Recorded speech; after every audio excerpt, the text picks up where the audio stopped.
Assalamualaikum warahmatullahi wabarakatuh.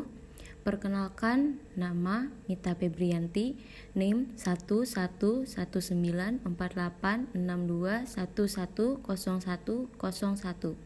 Prodi S1 Kebidanan, Fakultas Kesehatan. Dosen pengajar Putri Yulianti M.Kep.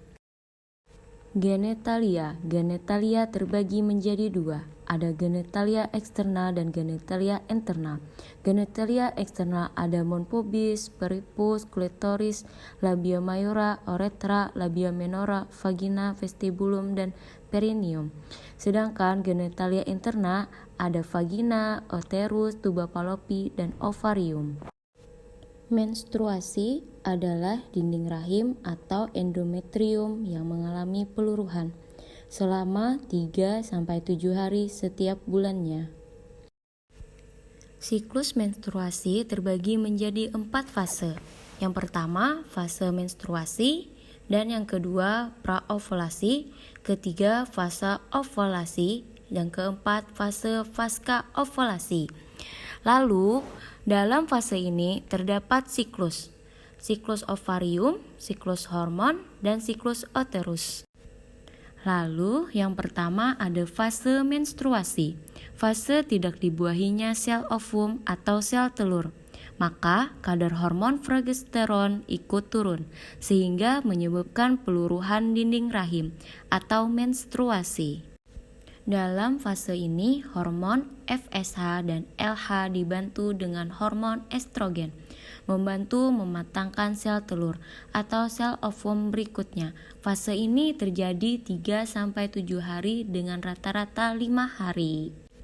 Yang kedua ada fase praovulasi atau folikuler, yaitu ketika sel ovum sudah matang, maka hormon FSH dan LH mengalami sedikit penurunan. Sedangkan estrogen mengalami sedikit kenaikan dan dinding rahim ikut mengalami penebalan. Kedua hal ini terus naik ke tahap maksimal. Yang ketiga ada fase ovulasi. Setelah mencapai titik maksimal, hormon estrogen mulai menurun.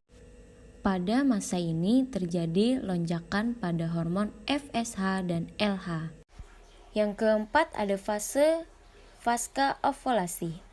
Setelah ovum terlepas, folikel yang ditinggalkan akan membentuk atau menjadi korpus luteum.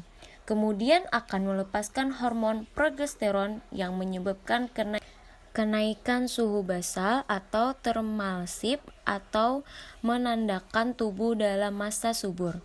Selepas ovulasi, hormon progesteron dibantu hormon estrogen memiliki tugas menahan dinding rahim, namun lama-kelamaan korpus luteum hancur dan tidak lagi memproduksi hormon progesteron. Hal ini menyebabkan endometrium mulai luruh dan terjadilah menstruasi berikutnya. Itulah penjelasan dari saya. Mohon maaf jika ada kekurangan.